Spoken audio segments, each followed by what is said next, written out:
Thank you for welcoming me into this indigenous territory. I really appreciate that. The work that I'm going to be presenting is about offshore wind power generation and the implications for fishing customary rights for indigenous peoples in the Tehuantepec Isthmus. That's where I come from. I'm Zapotec, so my research speaks directly to the concerns of my community and the regions where I come from, but also the concerns of indigenous peoples living in Treaty 6 territory in Alberta. So, in Mexico, the neoliberal land policies of the early 1990s fostered a way of territorial reorganization that targeted the resources that have historically sustained indigenous communities. Oaxaca provides a highly relevant example of this because besides being the most culturally diverse state in Mexico, it is often praised for its biodiversity, the existence of strong indigenous governance institutions, and most recently for having the best wind in the world. While studies have paid attention to the generation of environmental conflicts worldwide, more attention is needed to analyze the negative effects of green neoliberalism has had on indigenous peoples' identities and their relationships with their territories and resources. So in this presentation, I will analyze how, under the rhetoric of improving people's lives, the vocation of the region and people are changed to become the center of sustainable development.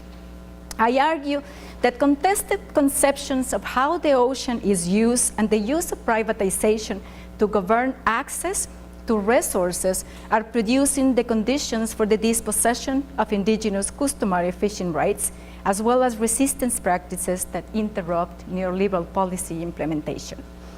So my presentation relies on the analysis of government and agency documents and legislations, as well as on conversational interviews that I conducted with indigenous community members and activists in February and March of 2013 in the Tehuantepec Isthmus as part of a project on indigenous women's knowledge and governance of water.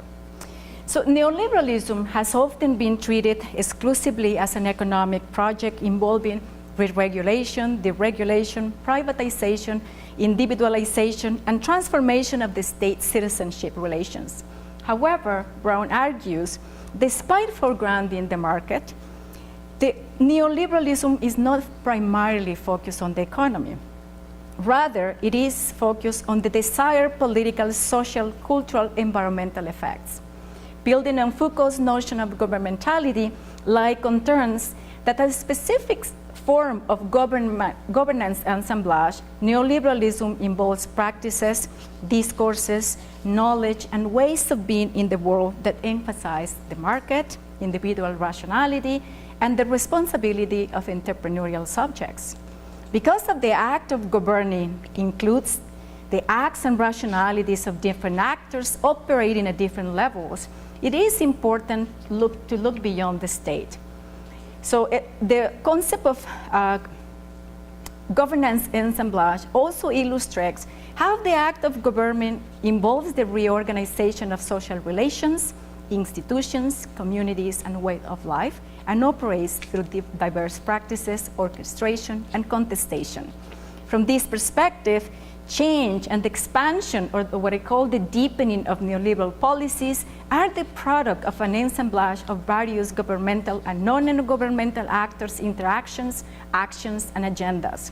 Land and resource rights and regimes of authority are being transformed through complex interactions among the state, local, and foreign actors who are contesting previous forms of control. One of the forms these interactions have taken in Latin America occurs through the logic of green neoliberalism, which is understood as a process through which environmentalism and capital accumulation become compatible, producing various regimes of resource management.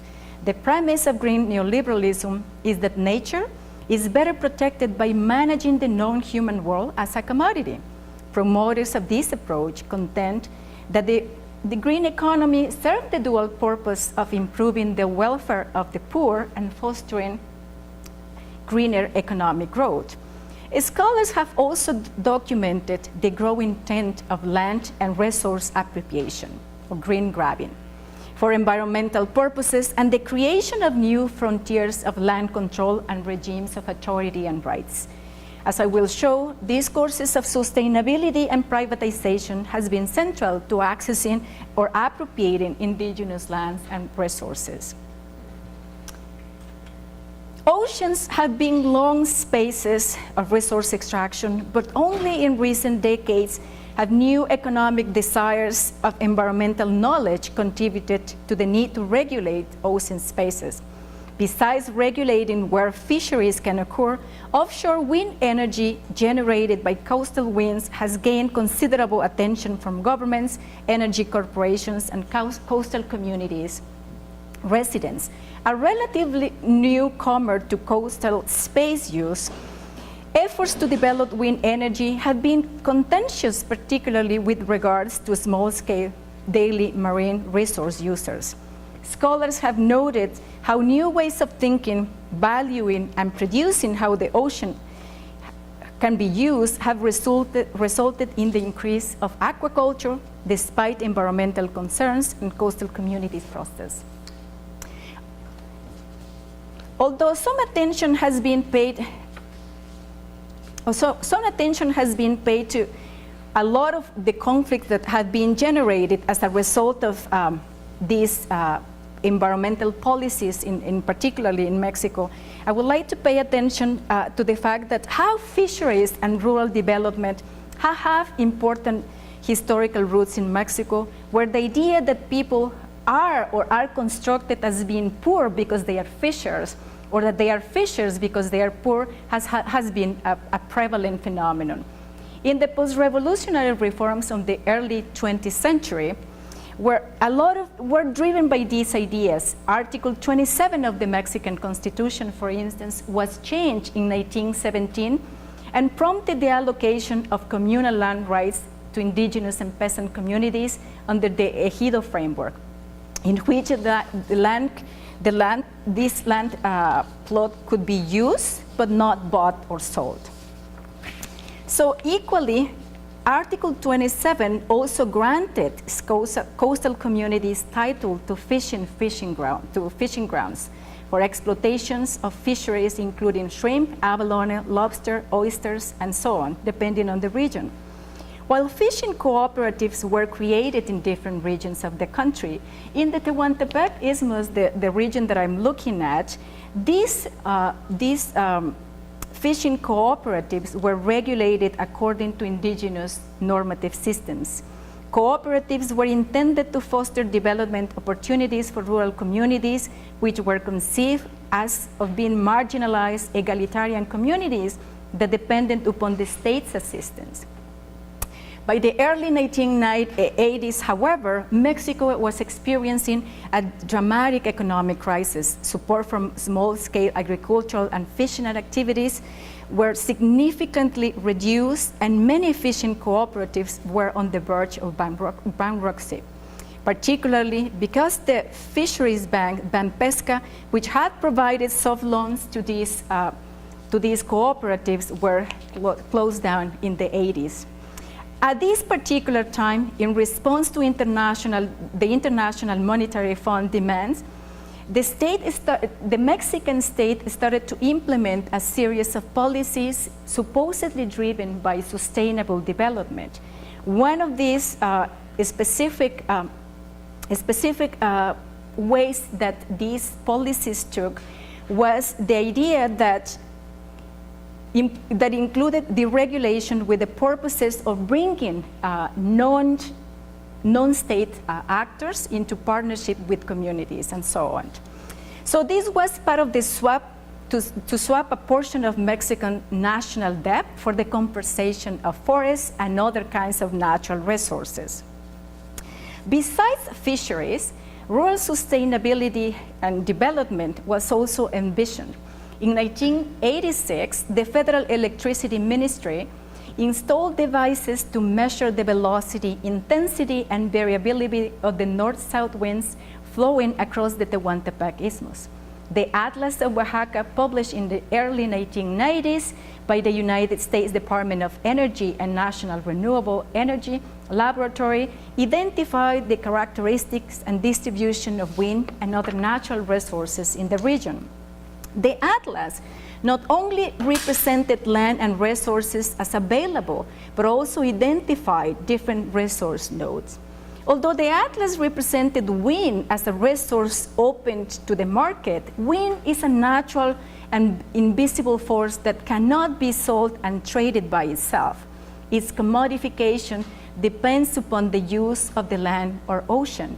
Thus, wind farming requires access to land or to ocean in order to fix wind power electricity infrastructure in place.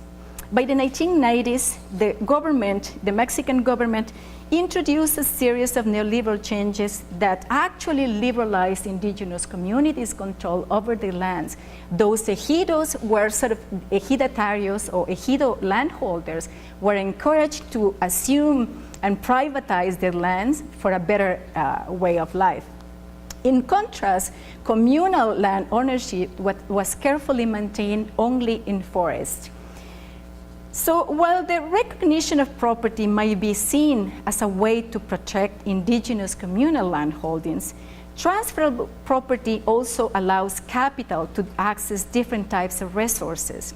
As the North American Free Trade Agreement was being negotiated, this reform package actually created the conditions for those lands and resources to be sold and owned by non-indigenous people. Moreover, the transformation of the fisheries law in 1992 eliminated the figures of the cooperatives' exclusive fishing rights and provided greater security for investors by extending the aquaculture concessions period to 25 to 50 years, openly encouraging private investment. With this change, indigenous and peasant communities were no longer considered impoverished and egalitarian communities in need of government's help, but instead were seen as entrepreneurial, petty producers who needed to use their resources more efficiently. Indeed, narratives of old, backward, and unsustainable livelihoods have justified trade, not aid, and promoted neoliberal policies as the salvation strategy in this region. The Electricity Public Service Law was changed to make it possible to develop wind energy under the framework of self-supply model, which opened the space for private investment in this previously nationalized sector. Ironically, in that same year, Article 2 of the Mexican Constitution recognized the pluricultural nature of the Mexican society and recognized indigenous peoples' collective rights as a result of Mexico's ratification of the International Labor Organization Convention 169. In Mexico, as in most of Latin America, the combination of neoliberal policies and the legal recognition of indigenous identity has created a lot of tensions. For example, while the rights of indigenous peoples were being recognized, these peoples had been displaced from their own lands and resources. For example, the neoliberal changes of the 1990s resulted in the privatization of 90% of the offshore fleet and a boom in the shrimp aquaculture industry.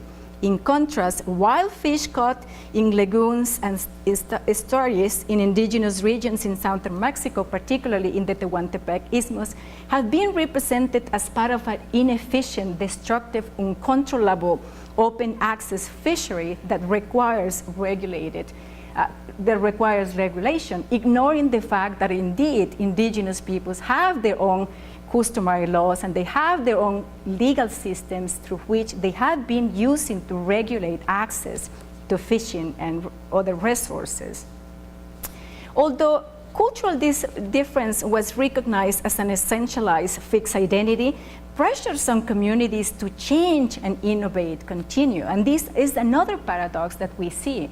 On the one hand, the kind of identity, indigenous identity that is recognized sort of sent us back to pre-colonial context where we haven't changed that much. But on the other hand, all of the neoliberal policies are pushing indigenous peoples precisely to become something but not what is being recognized. So in 1994, because indigenous peoples refused to privatize the land, and in some cases they would prefer to go as undocumented workers to the United States to not sell their lands, in 1994, the World Bank lamented indigenous people's insistence on continuing with the small-scale fisheries and agricultural subsistence economic practices. According to the bank, such practices had no place in the market and recommended that people change their livelihoods.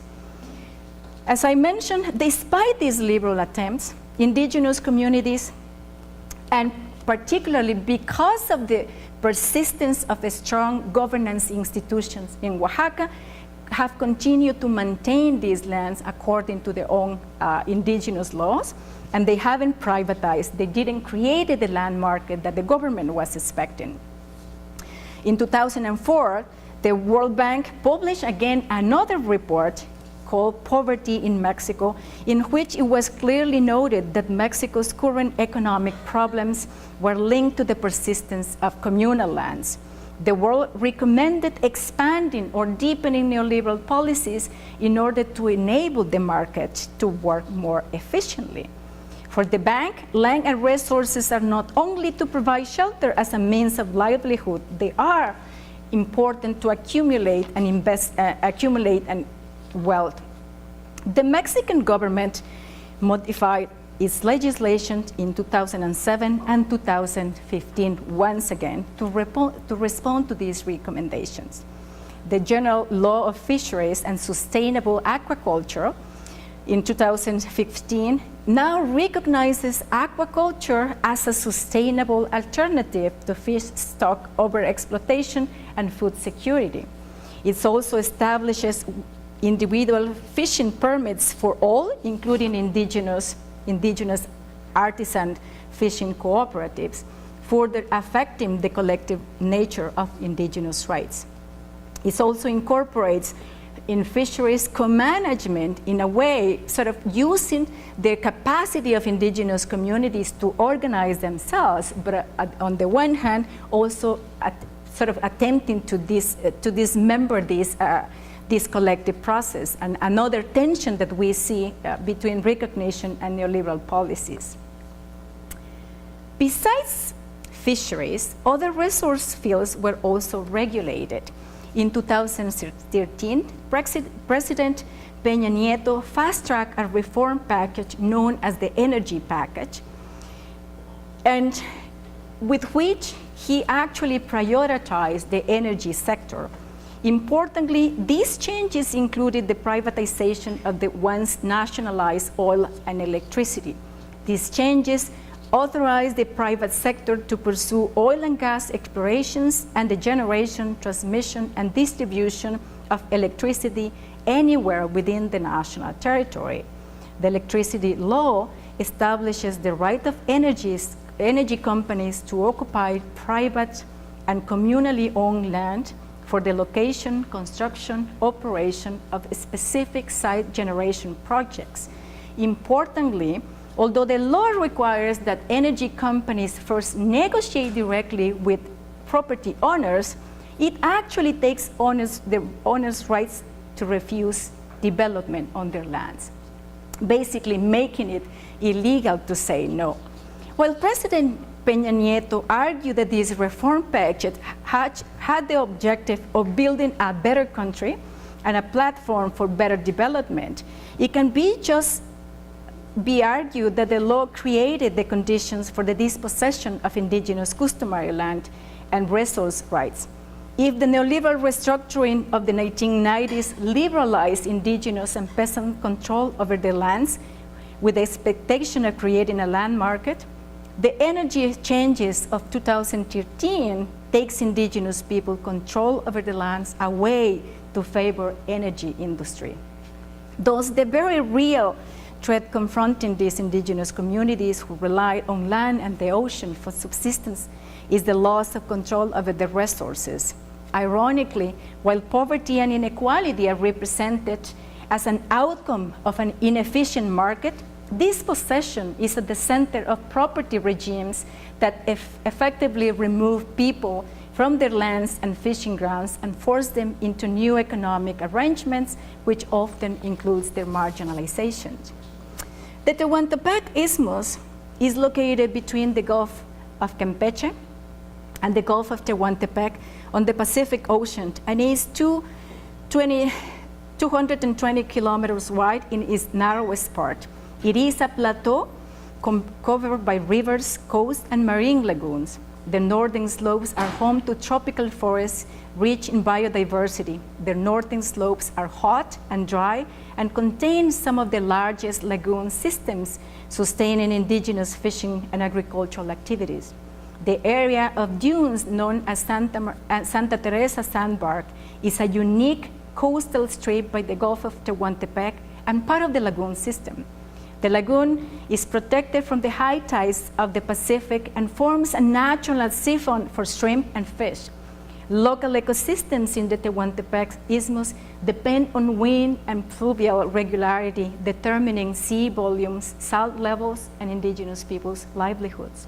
The ocean and land and the wind are at the center of Zapotec and Huavel peoples' cosmologies, shaping ceremonies and rituals and understandings of land and water as a continuum. Through working and performing ceremonies, Icot and Zapotec peoples continuously affirm their reciprocal relationship with other human beings, their environment, and non-human beings. These reciprocal relationships evoke thousands of interactions that are driven by actions and inactions that correlate to seasonal cycles, governance systems, and livelihoods. The swing from a dry season to one dominated by rain shapes the ceremonial and economic cycles of fishing and agricultural communities. These distinctive seasons are also expressed in gender terms and cardinal attributes. The north wind is considered male and is continental, cold, dry winds that cover October to February. In contrast, the south is female and is characterized by gentle, warm, damp winds coming from the sea, bringing much needed rain. Work is also organized along gender lines. While Zapotec and Icot women don't necessarily are explicitly involved in fishing, they make the fishing activities a success by every night when the fishers go to fishing, they are the ones lighting candles because, to say farewell to these fishers because they never know whether or not they're coming back. But they're also the idea that they are responsible in terms of reciprocating to the sea and other non-human beings through their explicit role in ceremonies. The Tehuantepec Isthmus is also part of an expansive development project that is considered emblematic of neoliberalism, the Mesoamerican Plan, which connects various Central American countries through different natural and resource nodes. The Tehuantepec Isthmus has been long regarded as a valuable geopolitical spot, given its potential for shortening the distance between the Atlantic and the Pacific Oceans. Its geopolitical significance has varied over time. Even before colonization, the Tehuantepec Isthmus was already a strategic communication and transportation node. The construction of the transoceanic railway in the 1800s facilitated oil explorations, forest exploitation, and large-scale irrigation projects in the 1900s. Obviously, process of urbanization, class differentiation, and environmental crisis have affected the Tehuantepec Isthmus communities to different degrees.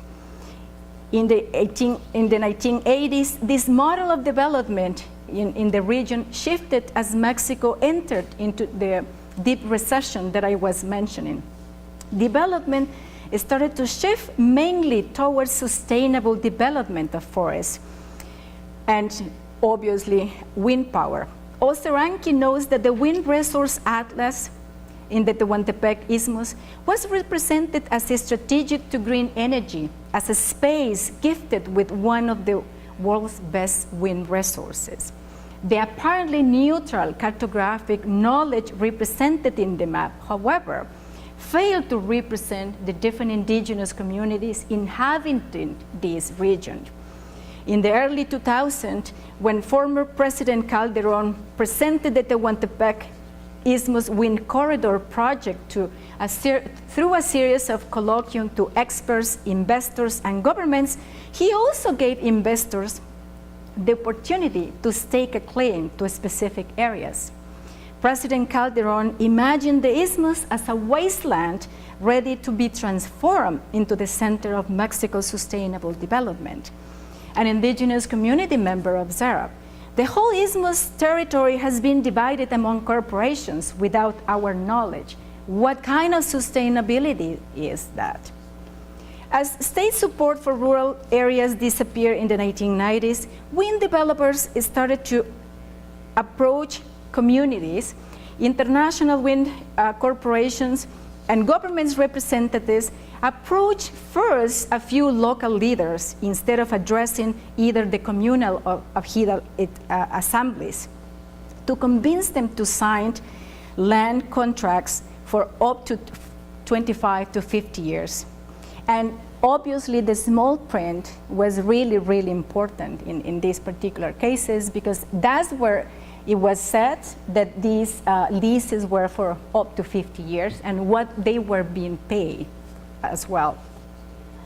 So representations of wasteland, environmental destruction, and economic opportunities have been restated in many times. I had the opportunity to be at one of these meetings because I was invited by the head of the Hiral Assembly at that time, because he said, you know, a lot of these technicians are coming and they are talking about with a very technical language that I don't get what they are saying. So he asked me to come to this meeting, and again, the things that these representatives were basically saying, you know, what you do is, you know, you're sitting on the best asset you have, your land, and you're wasting it. It's already contaminated, it's already useless, it cannot provide you for anything, which actually didn't correspond with the images that indigenous people have of their regions and the activities they were involved in. So, and all of these kind of representations we have seen over and over again.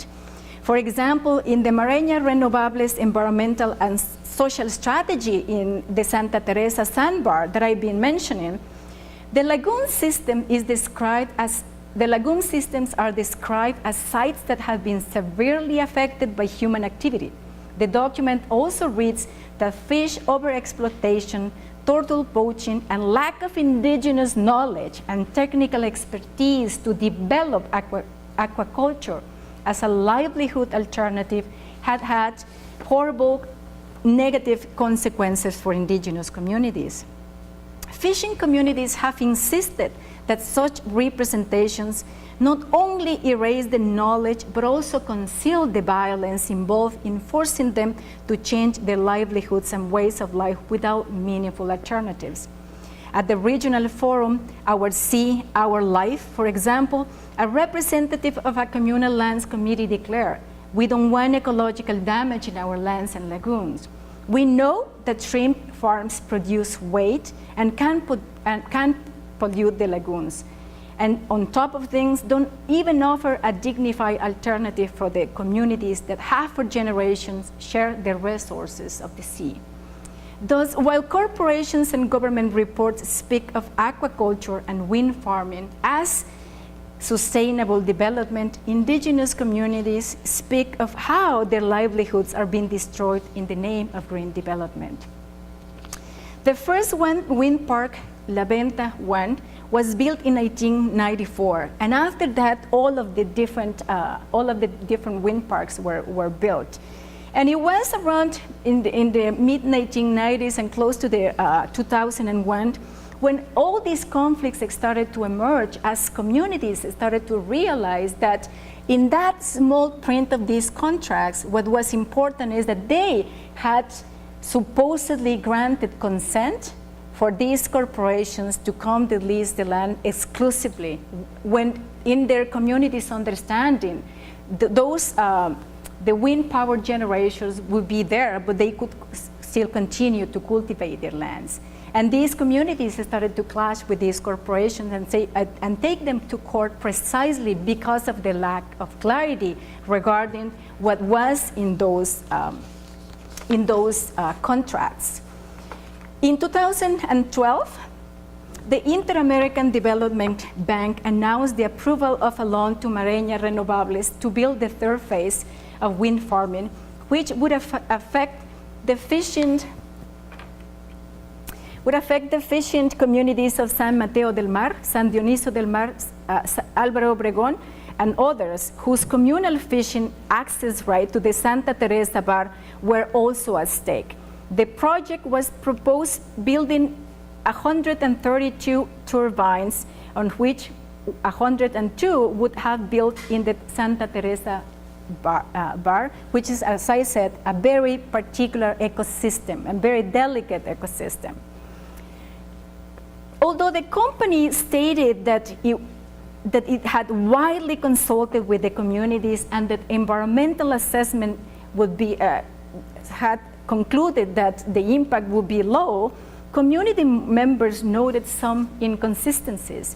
The company had initially said that it would only build 40 wind turbines in San Dionisio, but later community members found out that the mayor of this community had approved the construction of a much wider wind park.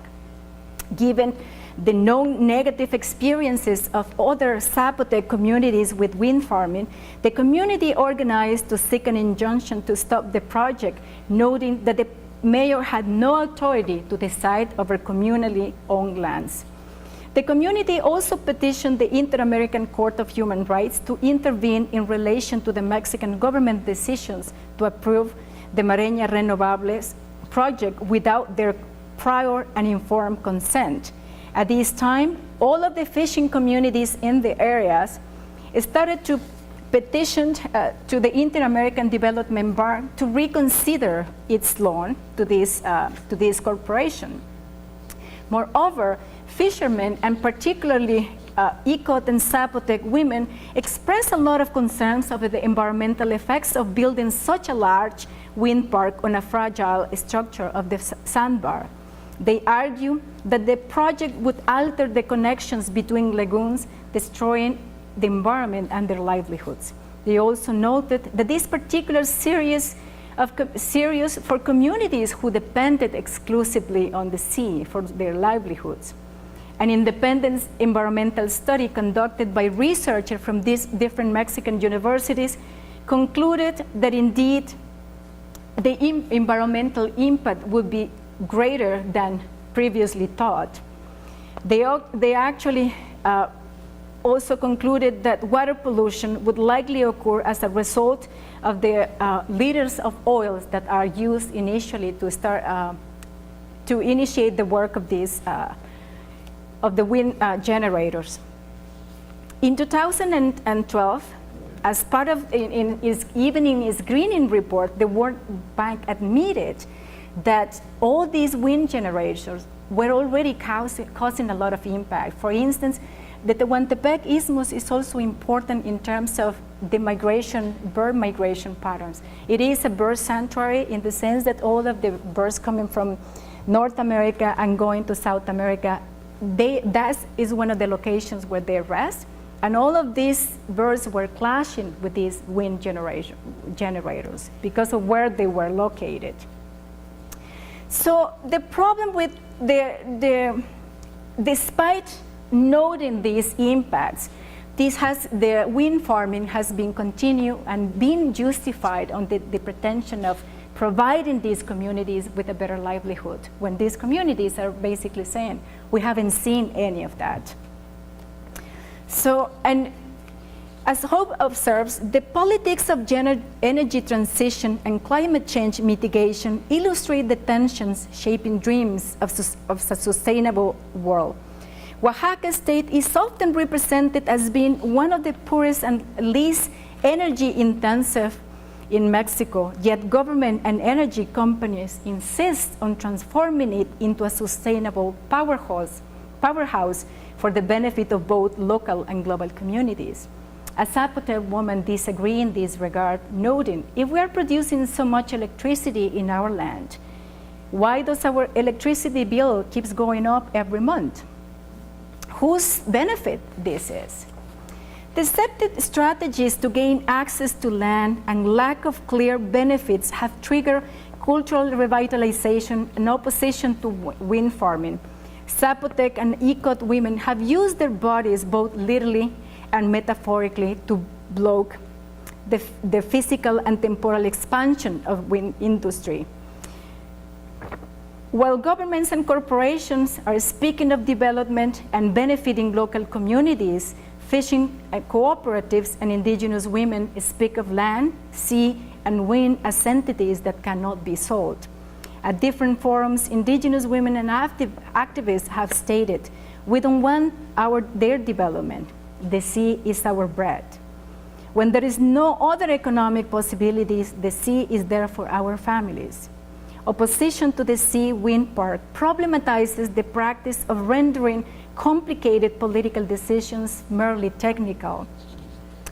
So despite communities' protests, Mareñas Renovables announced it had secured exclusive access to 2,000 hectares of land in Santa Maria del Mar and exclusive access to the bar, basically ignoring the communities that have been fishing there.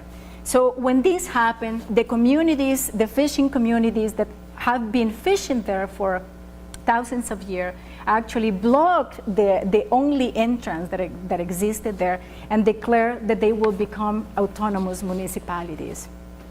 And according to them, autonomy is understood as being sort of as the right to say and control the land and resources, but also as something separate from the Mexican state. In this regard, is a question worth asking is, what options are left to indigenous communities when the national law takes away the right to refuse dispossession? In this particular case, these communities have been organizing, have been revitalizing their indigenous laws and sort of trying to once again take control over the land and resources. At the same time, they are used in other venues, international law, such as the ILO Convention 69, and they has involved civil disobedience, they have involved different strategies, involved legal proceedings, direct action, but also novel forms of organizing in which collective decision-making finds legitimacy. And this is particularly important in the sense that if the trend has been for corporations to approach landowners individually, what these communities are doing is to sort of recenter the communal assembly once again as the only authority that can make decisions over these lands. And that revitalization process, I would argue, that is creating new opportunities to actually interrupt the implementation of these neoliberal policies, and we're seeing it. So finally, as a result of these communities, mobilization and resistance, that particular wind project has stopped and will not be built in the Santa Teresa bar. But that doesn't mean that the communities in the region are not confronting that same problem.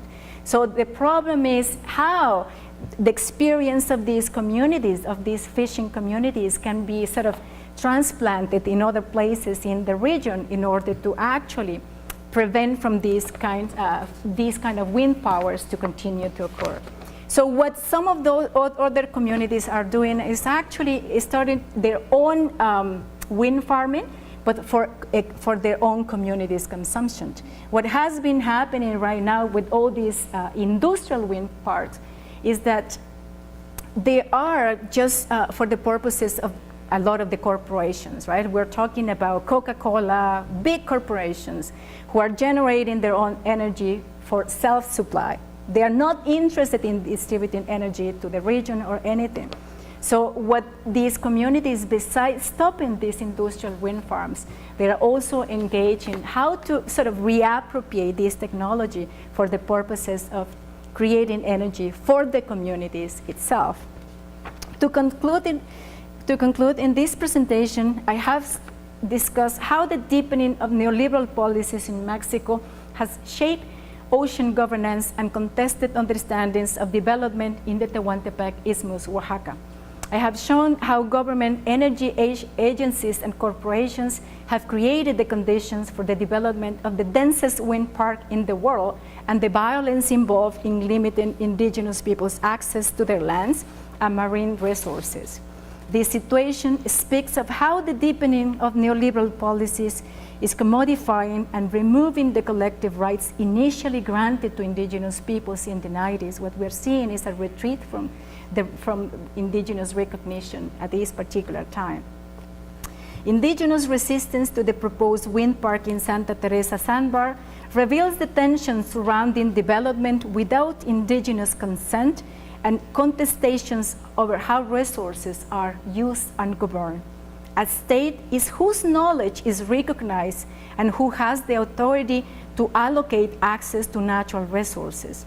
The place-based struggles of indigenous peoples in the Tehuantepec Isthmus against wind farming are generating other means and practices of being in the world.